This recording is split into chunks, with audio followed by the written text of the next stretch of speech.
Hi, welcome to 5 Minute Videos review for the National Counseling Examination. This is Dr. Pepe going over Domain 2, Intake, Assessment, and Diagnosis. And today we're talking about subcategory N, which states use formal and informal observation. First of all, let's look at some of the definitions, right?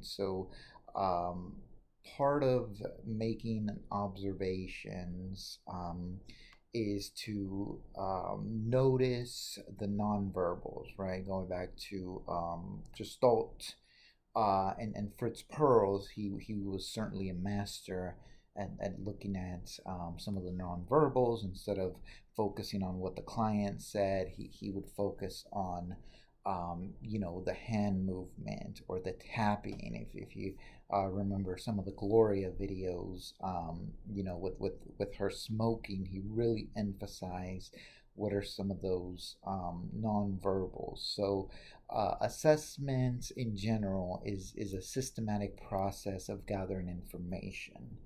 And that information is then used in order to make inferences or to determine, level of care, or to determine, what are some of the needs. So in the assessment or the intake process, observation is a big part of that gathering of tools, because part of that relationship and that counseling, trying to build that bond, is understanding that we are working with a very complex organism.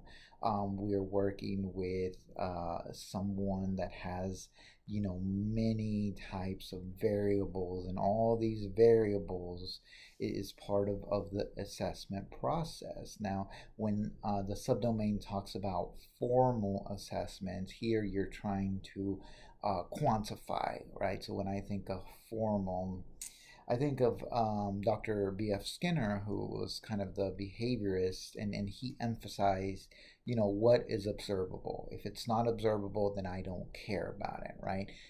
Psychology should be a formal science. That's what he wrote and he preached.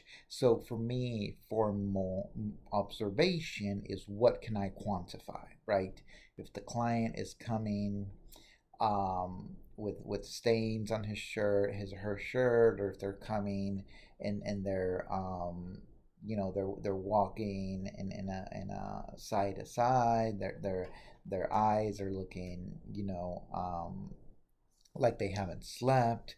They seem to not take care of themselves, their hygiene. That is a formal observation, because I can quantify that, right? If I have three counselors, those three counselors will tell me a similar thing than when I'm seeing, because that's something quantifiable. Now, an informal, that would be more um, like an interpretation, right? Like the client is talking very quickly. I sense that they're going through a manic phase, or the client is getting real close to me physically.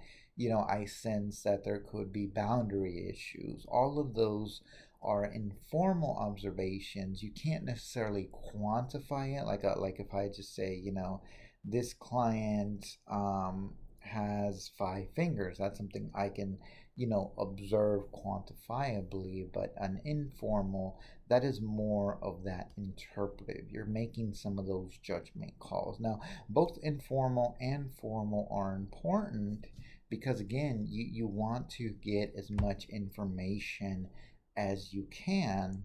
And as a counselor gains more experience, whether it's working with trauma, with abuse, with substance use, some of those informal observations, it's almost like it becomes second nature, right? Because you've seen it, you know what alcohol smells like, you know what, scabs on your arm mean, you know what cutting looks like, what taking oxycodone and some of those side effects look like. So all of those informal things really as you practice, really start to stand out, and then you're able to be more detailed in your assessments.